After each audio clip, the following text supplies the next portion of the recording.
Stell dich doch mal bitte ganz kurz vor und sag mal, was du hier machst. Also ja, ich bin der Albert. Ich bin hier für die Free Software Foundation Europe, die FSFE. Wir sind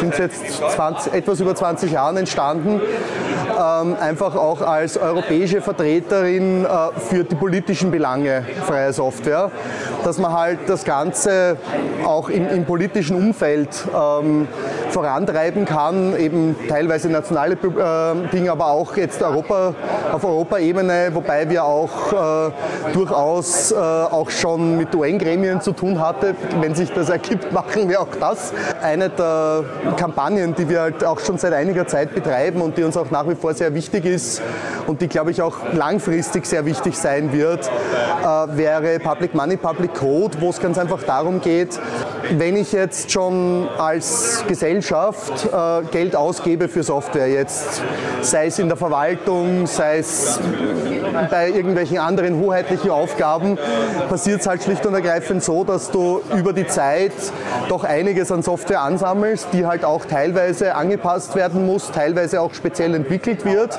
für öffentliche Stellen, die aber, und wo man dann die Situation hat, klassisch passiert es dann so, dass jede Gemeinde gibt es dann einen neuen Auftrag, zahlt das dann wieder voll.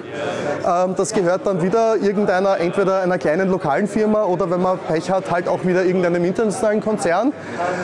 Und warum nicht, wenn ich das Ganze schon in Auftrag gebe, zu sagen, okay, dann hätte ich das gerne unter einer freien Lizenz, die eben die 4 Freiheiten Use, Study, Share, Improve berücksichtigt, um eben gemeinsam daran weiterzuarbeiten zu können, damit man auch sagen kann, naja, die Wahrscheinlichkeit, dass 2 Gemeinden weiter sehr ähnliche, entweder genau dieselben oder auch zumindest sehr ähnliche Anforderungen da sind, ist ja relativ hoch.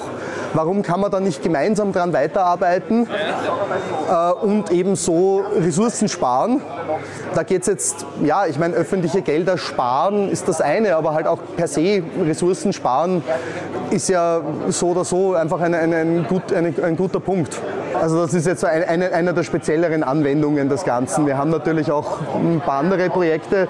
Ich habe zum Beispiel so Kleinigkeiten, die ich hier jetzt auch mit habe, wären zum Beispiel so Dinge wie Free Your Android, wo es ganz einfach auch in der Kombination jetzt mit der neueren Ausprägung des Ganzen mit Upcycle Your Android, wo es einfach auch darum geht, naja, wir können uns das in Mitteleuropa vielleicht leisten, dass wir alle 1-2 Jahre unsere Handys wegschmeißen, weil der Hersteller keine Updates mehr dafür herstellt. Es gibt genügend Weltgegenden, wo das allerdings nicht nur eine Ressourcenverschwendung ist, sondern tatsächlich zu ernsthaften Problemen führt.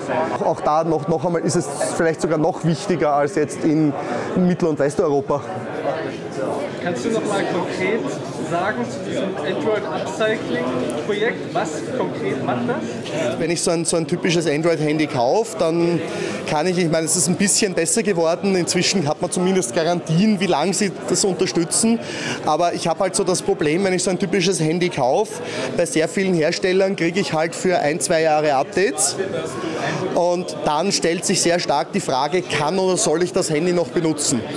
Weil so viel Zentrales, wie heutzutage übers Handy läuft, ist natürlich die Sicherheit des Gerätes wichtig. Und wenn ich dann keine Security-Updates mehr kriege, habe ich ein Problem. Die Hardware ist aber in vielen Fällen nach wie vor in Ordnung. Und dann gibt es eben, nachdem der Kern von Android ja freie Software ist, gibt es da einige Projekte, die eben freie Software für Handys auch anbieten und das teilweise deutlich länger unterstützen, als es die Hersteller tun. Und wir haben eben die Kampagne auch gestartet, einerseits Möglichkeiten aufzuzeigen, auch von den Apps her, aber halt auch für das und auch zum Beispiel Unterstützung zu geben mit so das Installieren von einem anderen Betriebssystem auf seinem Handy ist am Anfang kann etwas abschreckend wirken, wenn man es noch nie gemacht hat. Um es mal vorsichtig auszudrücken. Und es ist auch, die Liste der Warnungen ist meistens etwas länger. Und da eben die Möglichkeiten aufzuzeigen und auch Leute zu unterstützen, teilweise auch immer wieder mal mit Workshops, wo man halt den Leuten auch wirklich vor Ort hilft. Man sagt, okay, wir wollen jetzt wirklich gezielt jetzt unser Handy befreien. Dass man sagt, okay, da ist jemand da, der hat das schon mal gemacht. hat idealerweise auch vorher eingesammelt, um welche Geräte geht es, damit man sich ein bisschen informieren kann. Auch als Betreuer ist das durchaus relevant. Einfach da auch wieder, um einfach Unterstützung zu geben und das idealerweise halt in die Masse tragen zu können. Wenn ich halt in einer Region das einmal in einem Hackerspace oder so ein paar Leuten gezeigt habe, dann können die das ja weitertragen. Also auch da eigentlich ein Community-Gedanke dahinter. Ich hätte gern ein bisschen mehr über euch erfahren. Wie groß ist denn so das Team, das jetzt hinter eurem Namen steht? Ich meine, Mitglieder haben wir so ungefähr 25. Also wir haben halt auch ein paar Mitarbeiter, die das Ganze halt auch hauptamtlich betreiben, was halt das politische Lobbying doch um einiges einfacher macht, wenn man sich halt wirklich einfach darauf konzentrieren kann. Die sitzen verstärkt in Berlin. Wir haben auch ein paar Mitarbeiter anderswo sitzen, aber wir haben halt das irgendwie so einmal an einer Stelle konzentriert, einfach um Synergieeffekte zu schaffen. Ich tue mir gerade schwer, das jetzt wirklich europaweit zu sagen. Da fehlt mir aktuell ein bisschen ein Überblick, nachdem ich in den letzten Jahren selber mehr die Infrastruktur gemacht habe. Also ich habe die letzten Jahre, die meiste Zeit, die ich aufgewendet habe, halt einfach dafür verwendet, dass die IT-Infrastruktur, die wir brauchen, damit unsere Organisation läuft. Hallo. Ich glaube, man muss da auch etwas unterscheiden. Die FSFE hat einen inneren Kreis, das ist im Grunde der Verein und die Mitarbeitenden. Und es gibt einen großen Satellitenkreis, das sind die ganzen regionalen Gruppen in den verschiedenen europäischen Ländern. Deutschland, Österreich, Schweiz etc. Und da reden wir über viele hundert Mitglieder und Unterstützer, wenn man es so will. Und diese organisieren sich eben in regionalen Gruppen, in regionalen Treffen und richten solche Informationsstände aus, um die Reichweite, die Informationsvielfalt zu erhöhen.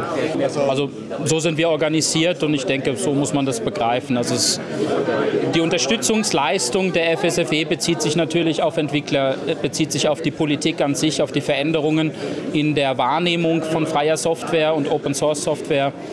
Und in diesem Zusammenhang gibt es eben ein Kernteam und einen großen Satellitenbereich von Unterstützern und Supportern quer über Europa. Das heißt, wir sind irgendwo überall vertreten und ich glaube, wir sind auch auf jeder Linux-Convention überall irgendwie da. Also wir sind Dankeschön. Also streng genommen sind wir inzwischen nicht mehr nur in Europa. Also wir haben da auch Mitglieder, die irgendwie nach Südamerika ausgewandert sind und so. Auch das, aber Schwerpunkt ist selbstverständlich Europa. Irgendwas, wo ihr die Leute vielleicht auch animieren wollt, mitzumachen? Wo ich auf jeden Fall animieren würde, auch lokal mitzumachen. Wir haben, ich glaube, aktuell Dinge, die auch die Leute wirklich direkt betreffen können und wo auch lokale Unterstützung auf jeden Fall notwendig ist, sind so Geschichten wie Public Money, Public Code, was ich ja zuerst auch schon beschrieben habe, weil nun natürlich, also wir haben schon einige Regionen und einige Gemeinden, die das auch von sich aus teilweise schon umsetzen, aber da sind wir natürlich irgendwann an einem Punkt, wo du natürlich, wenn die lokalen Leute das wollen, ist natürlich ein ganz anderer Druck auf die Politik, sowas auch umzusetzen, als wenn da jetzt irgendeine Lobbying-Organisation daherkommt und sagt, ja, das wäre aber schön. Das ist natürlich ein ganz anderer Ding. Was auch wichtig ist, jetzt auch gerade zum Beispiel bei so Kampagnen, die wir auch immer noch aktuell haben, so Dinge wie Router Freedom, auch da geht es natürlich darum, man muss natürlich auch da die lokalen Parlamente auch immer europaweit natürlich drangsalieren. Weil natürlich ist es eine europäische Geschichte. Auf der anderen Seite, in der europäischen Gesetzgebung haben wir auf der einen Seite das Europaparlament, aber wir haben auch den Europarat und wir haben auch die lokalen Parlamente, wir haben ja auch die lokalen Regierungen, die da nicht unerheblich mitreden in der europäischen Gesetzgebung.